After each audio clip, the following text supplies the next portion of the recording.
पहला तो ये कि जो पद यात्रा और दंडवत यात्राएँ रुकी हुई थी, वो है सभी पद यात्राएँ और दंडवत यात्राएँ 26 फरवरी से शुरू हो जाएँगी। सभी लोग कर सकेंगे, जो ज़रूरतमंद लोग हैं, जिनको आवश्यकता है, कर सकेंगे।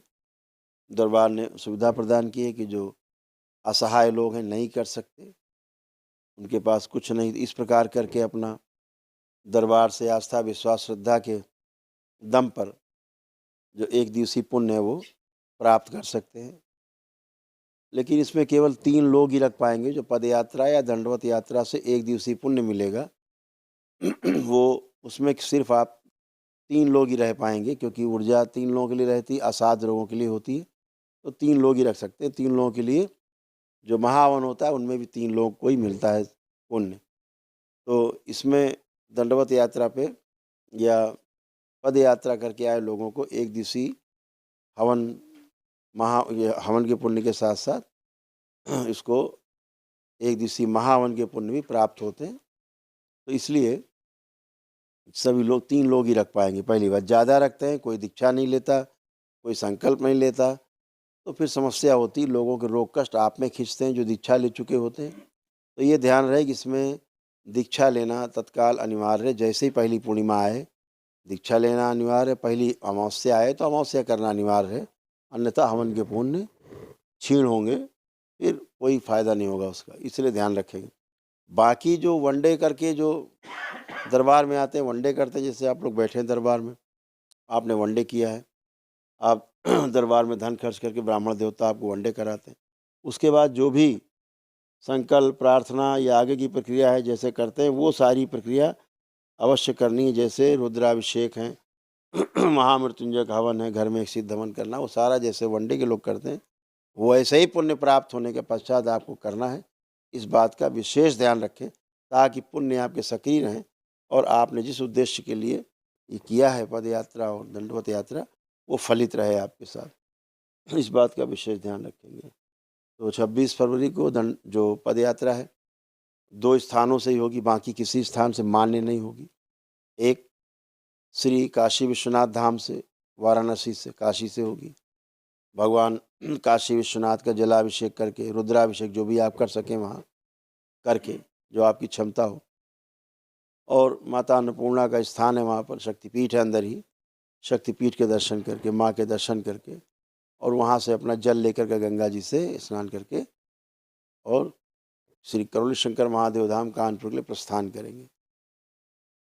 ऐसे ही श्री वृंदावन धाम से, वहाँ गोपेश्वर महादेव है, दरबार है, जाएं, जमुना जी हैं, स्नान करें, गोपेश्वर महादेव को स्नान कराएं, जलाभिषेक करें, जो आपकी क्षमता हो, रुद्राभिषेक करें, और उसके पश्चात वहाँ से श्री बिहारी जी के दर्शन करें और करके जल लेकर के वहाँ से श्री करोड़ शंकर महादेव धाम कानपुर के लिए प्रस्थान करें। यहाँ शिवलिंग पे आके भोलेनाथ को अर्पित करें।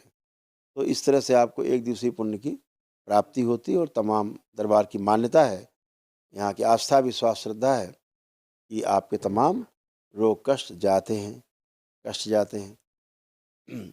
साथ में दंडवत यात्रा कानपुर के सरसैया घाट से शुरू होगी। उसके लिए अभी जो जो पदयात्रा बताई, उसके लिए ध्यान रखना है कि मान लीजिए 20 लोगों को ग्रुप आपका है, पदयात्रा करना चाह रहा है, तो कम से कम एक व्यक्ति पदयात्रा शुरू करने के पहले दरबार ज़रूर आए।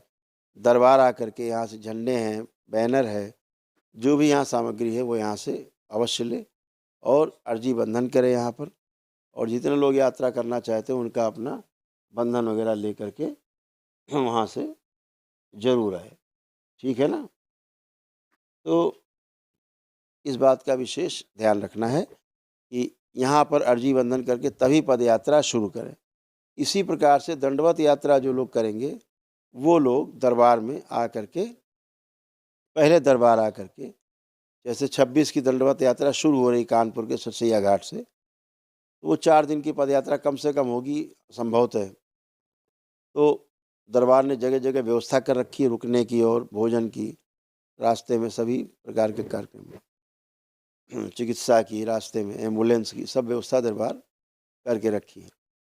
तो इस बात का ध्यान रखना है कि पहले 25 तारीख को दरबार आना है। दरबार में यहाँ हाज़िरी लगानी, अपना अर्जी बंधन करना है सब लोग, और उसके पश्चात यहाँ से पद यात्रा करते हुए 25 तारीख को अपना श्री सरसैया घाट पहुँचे। कानपुर कचहरी के बगल में है, जेल के बगल में, बड़े चौराहे के पास सबसे प्राचीन घाट है वहाँ का सरसैया घाट। वहाँ पर भी अपना रुकना बैठने की व्यवस्था रहेगी। वहाँ रुक करके और अगले दिन वहाँ से दंडवत यात्रा प्रारंभ करेंगे। इस बात को विशेष ध्यान है। यहाँ से 25 को पद यात्रा शुरू करेंगे, जो यहाँ से शुरू होगी 11 बजे से 12 बजे के बीच में शुरू हो जाएगी सरसैया घाट के लिए, ताकि वहाँ समय से आप पहुँच सकें, और अगले दिन वहाँ से दंडवत यात्रा आप करते हुए दरबार वापस पहुँचेंगे।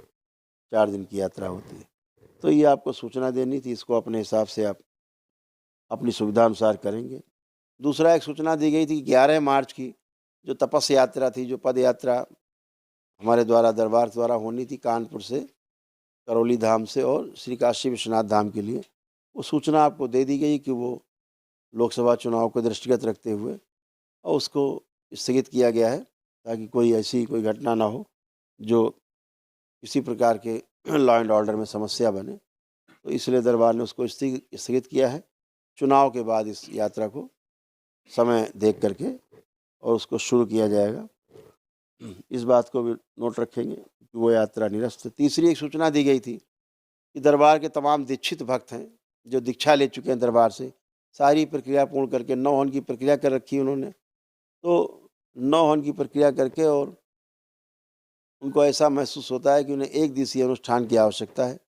दरबार उनको बताता है कि जो असाध्य रोग हैं आपके यहाँ, लगभग रहते हैं सभी के यहाँ, असाध्य रोग, उनकी पीड़ा, उनके कष्ट, वो सब नष्ट हों, उसके लिए एक विराट ऊर्जा की आवश्यकता है, एक दिवसीय अनुष्ठान की आवश्यकता है।